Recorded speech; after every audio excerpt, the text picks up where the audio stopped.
Welcome to the Megillah Project. One story, many angles. Come learn with us.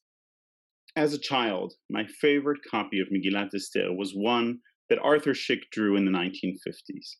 I used to look at it over and over for days on end as Purim came along. And hearing the Megillah, I would always be the first one to grab it so that I was the one from my family who was holding it. One picture specifically in Arthur Szyk's glorious Megillah captured my imagination more than anything, despite its gory details.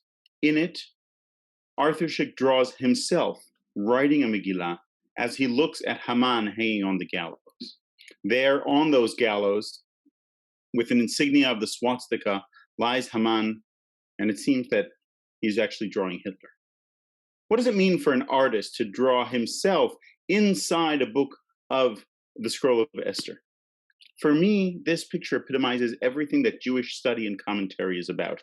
In the arts and in Parshanut, in the commentaries of the generations, we look at our ancient stories and we reread our own lives into them. And in many ways, what Szyk is doing is totally new and modern and allows us as modern readers of the Megillah to understand ourselves in new ways. But really what he's doing is the most ancient Jewish thing. In general, in Jewish commentary, and in the case of Megillat Esther, what Jewish artists have done for centuries. In the next few minutes, what I want to share with you is how Jewish artists have looked at Megillat Esther in different ways, and how specifically this one picture by Szyk captures the way Jewish commentary works for the Esther and in general. Since the 2nd century, paintings of the scroll of Esther were created. Here is a picture adorning the walls of the synagogue at Dora Europos, a synagogue on the border of Syria, whose whole walls were covered in pictures, in art of the Bible. The synagogue was hidden for centuries and only rediscovered at the beginning of the 20th century. And surprisingly, right there next to the Torah Ark was the picture of Esther.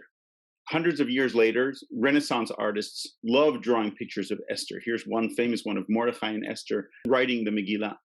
And this tradition continued in synagogue, in prayer books, as well as in Renaissance scrolls of Esther that Jews decorated and loved to add all kinds of different elements to it.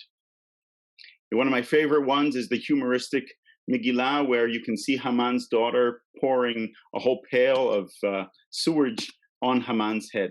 The humor, the joy, the love of art that Jews had over centuries has really been conserved almost only in the scrolls of Megillat Esther over the centuries. And in modern times, Megillat Esther became again a scene of reimagining what could Jewish art look like, Jewish jewelry. Here in Tel Aviv in the 1920s and 30s, Jews re-embraced the idea of a carnival that they had learned from other societies and brought it to Tel Aviv and to Jerusalem with the greatest Purim parties you might have ever seen.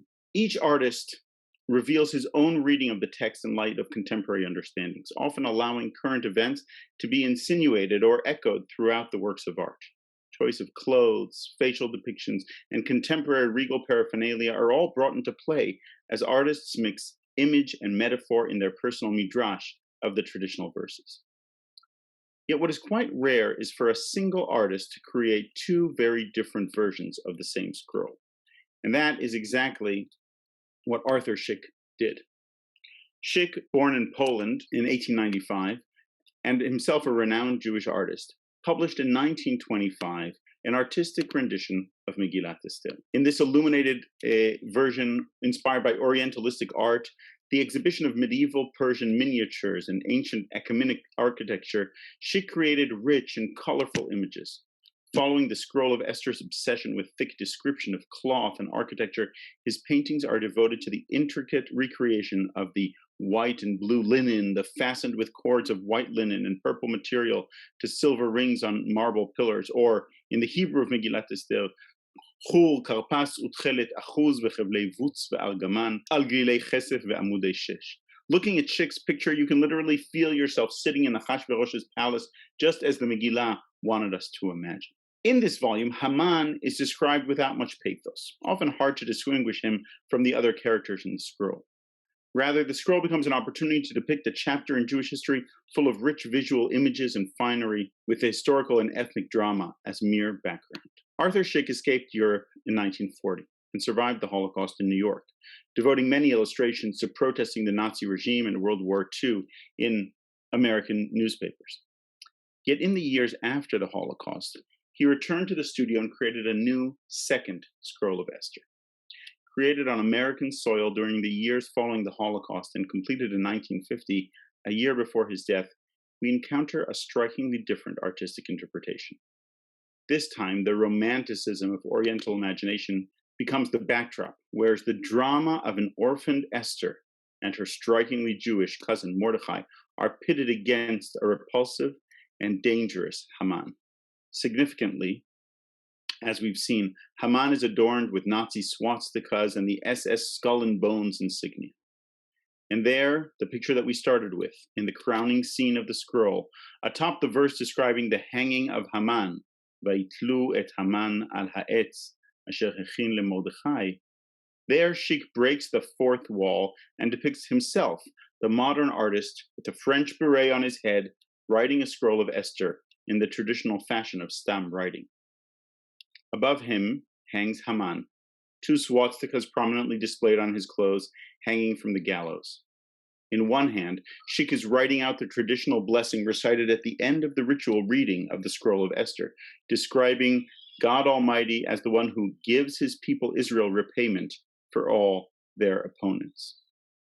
Hanifra le'amo Yisrael mikol tzareihem. In his other hand, with a tongue-in-cheek anachronism, Schick is holding a hamantashen. This singular ars poetic break from the artistic depictions of the story of Esther, planting the artist-commentator in person into the pages of the traditional scroll, is a deep statement about the role of the commentator in all biblical writing, and especially in the scroll of Esther. Just as the scroll itself refers to its authors with fervent self-awareness, so Queen Esther, daughter of Avichail, along with Mordechai the Jew, wrote with full authority to conform the second letter concerning Purim. So Schick makes a powerful statement about his own creation. By redrawing the scroll of Esther after the Holocaust, he is gaining the upper hand on the Nazi perpetrators of the Holocaust. The artistic act in itself is the fulfillment of the aforementioned blessing, and perhaps a modern reframing of it. At the end of the Megillah, Esther and Mordechai ask that the memory of these days shall not die out among their descendants. This is the feeling that we too have as we think about the memory of the Holocaust, and indeed of so many moments of history that we are fighting even today to make sure that they are remembered properly. The scroll of Esther gives us a key through which to understand how history, commentary, and society must play along with art in order to make sure that Jewish memory, and in fact human memory, continues on. And as Esther and Mordechai asked of us, "V'imei hapurim ha'ele lo ya'avru mitoch ha'Yehudim vezichram lo yasuf mizar'am," that the memory of these days shall not die out among their descendants.